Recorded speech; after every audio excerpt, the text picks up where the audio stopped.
Merci de nous rejoindre. Donc vous êtes bien dans votre émission Directe Santé. Cette émission qui vous est dédiée, qui est dédiée à la santé, au bien-être de toute la famille. Aujourd'hui, nous parlons de la maladie de Parkinson qui touche les seniors, donc qui a été diagnostiquée chez plus de 300 000 personnes chaque année. Donc cette maladie touche vraiment les plus âgés. Donc ce matin, nous sommes accompagnés de Dr Gaoulia, qui est neurologue, maître assistant à l'université de Lomé, qui est avec nous pour nous parler un peu de cette maladie peu connue, mais qui existe vraiment. Donc docteur, on parlait un petit peu de ces cas, de ces personnes qui sont atteintes de cette maladie, mais qui arrivent quand même... malgré les traitements, ça se dégrade toujours et ça va jusqu'au de plus en plus grave. C'est bien ça. Oui, c'est ça. Donc du coup, est-ce que on parle de thérapie, des gens qui sont atteints de cette maladie, est-ce qu'il y a des avancées côté médecine? Oui, il y a des avancées, surtout chez les sujets jeunes.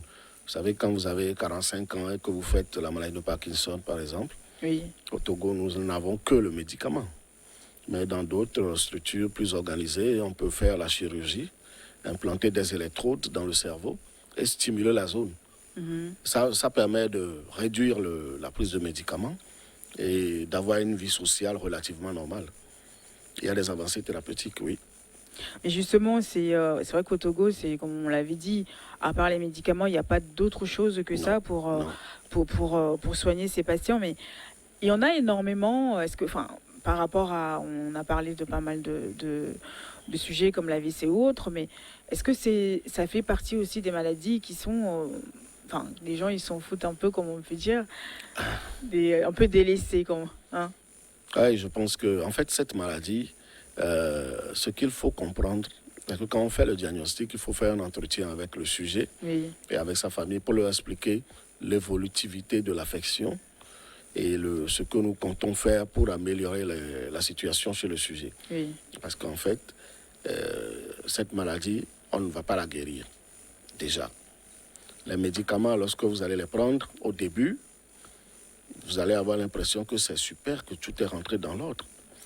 Mais 3-4 ans après, les choses vont commencer par se dégrader et les complications de la maladie vont apparaître. Le même médicament vous paraîtra moins efficace.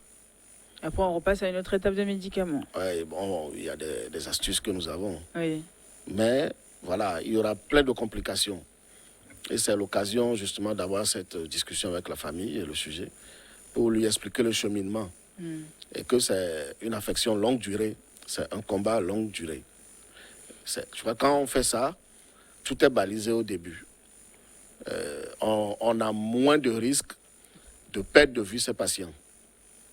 Parce que le désespoir fait vite prendre des chemins inverses, se retrouver chez des charlatans, des tradithérapeutes, qui ne comprennent d'abord pas ce que c'est que cette affection et qui n'ont pas de solution non plus, d'ailleurs. Qui vont te donner d'autres traitements. Ça ne va jamais. Puisque, en fait, l'origine de la maladie, c'est que pour des raisons inconnues, des cellules nerveuses meurent et disparaissent. À moins de faire réapparaître ces cellules nerveuses, il n'y a aucun traitement qui puisse être efficace. Donc, prétendre vouloir guérir cette maladie, c'est tromper la personne et se tromper soi-même. Il faut que les gens comprennent aussi que si ça ne marche pas côté médecine, c'est pas chez les charlatans qu'il faut aller pour guérir. Bon, après, chacun sa vision, mais on perd un peu de vue le sujet, comme on dit, parce que si ça ne va pas là côté médecine, parce que là on va encore mettre encore d'autres complications avec des traitements qui ne sont pas forcément nécessaires, qui peuvent aussi aggraver la situation. Absolument, absolument. Donc du coup après, les patients avec leur famille, vous leur expliquez comment ça va se dérouler, comment ça va se passer. Oui, il faut. Il y en a qui n'acceptent pas le diagnostic, c'est dommage. En fait, c'est le caractère incurable de l'affection que les gens n'acceptent pas. C'est-à-dire qu'on ne pourra jamais guérir cette maladie à 100%. On n'est pas en train de traiter un paludisme. On ne va pas mettre un médicament et puis bon, c'est fini. Mais c'est par rapport à quoi? C'est par rapport aux moyens? Non, c'est par rapport... je vais utiliser un terme peut-être un peu... à la physiopathologie de la maladie. Donc, quand les familles sachent que voilà, c'est une maladie longue durée... Longue durée, incurable. Oui. Oui. Donc, pour eux, ils n'ont pas forcément envie de... Puisque c'est beaucoup d'argent. Oui, c'est effectivement beaucoup d'argent d'abord. Et puis, ce n'est pas seulement la maladie de Parkinson. Toutes les maladies qui sont des affections longue durée. Oui. Ça arrive qu'on soit démotivé ou qu'on arrête le traitement à un moment donné. Puisqu'en fait, on traite 1 an, 2 ans, 5 ans, 10 ans, mais on a toujours les signes de la maladie. On peut être démotivé. On peut être démotivé, comme vous le dites. Mais justement, on a quelques questions de nos téléspectateurs. Donc, j'ai Madame Hélène qui veut savoir, tout tremblement de membre peut être signe de la maladie? Non. Non. Et même quand on a les 3 signes majeurs de la maladie, la rigidité, et la rareté du mouvement et les tremblements, oui, on n'est pas forcément devant une maladie de Parkinson. Il faut voir le médecin spécialiste qui fait le diagnostic. C'est très important. Il faut pas, tout tremblement n'est pas Parkinson. Il y a un tremblement essentiel du sujet âgé. Il y a certains sujets âgés qui tremblent même parfois avec la tête. Ce ne sont pas des maladies de Parkinson. C'est pas lié en plus, du tout.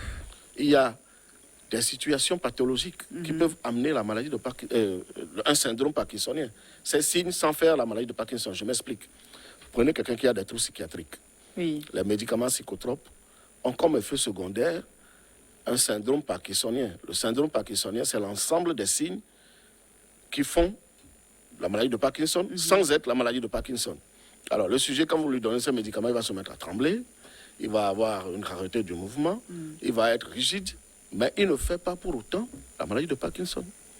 C'est des signes d'un syndrome parkinsonien qui est secondaire à l'effet du médicament.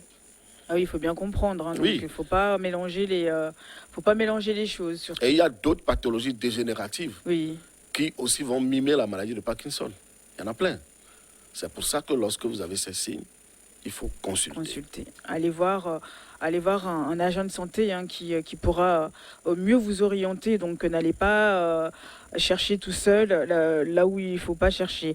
Donc, j'ai une autre question de Monsieur Claude qui veut savoir, un enfant de moins de 5 ans peut-il aussi souffrir de la maladie? Non. Pas de la maladie de Parkinson. Il peut avoir un syndrome parkinsonien. Il peut présenter ces signes, mais ne pas souffrir de la maladie de Parkinson. Souvent, c'est secondaire. C'est parce que chez cet enfant-là, on a dû lui donner des médicaments psychotropes, etc. etc. Parfois, chez des tradithérapeutes, d'anciens maladies psychiatriques qui se transforment en naturothérapeutes et qui vont essayer de soigner les pathologies dont ils ont souffert.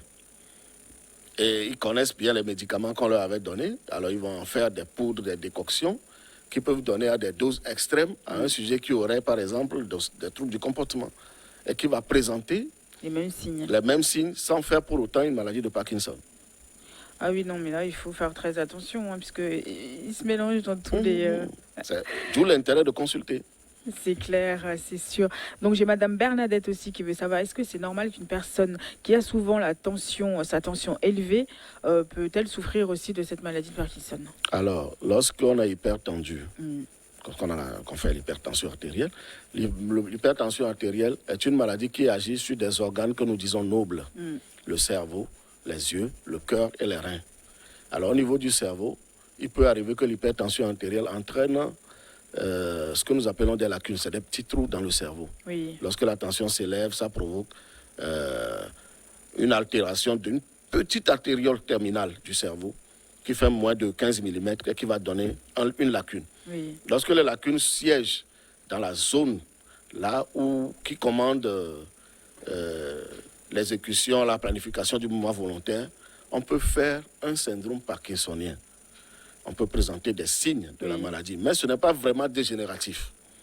C'est dû aux complications de l'hypertension artérielle sur le cerveau. D'où l'intérêt de consulter. De consulter toujours.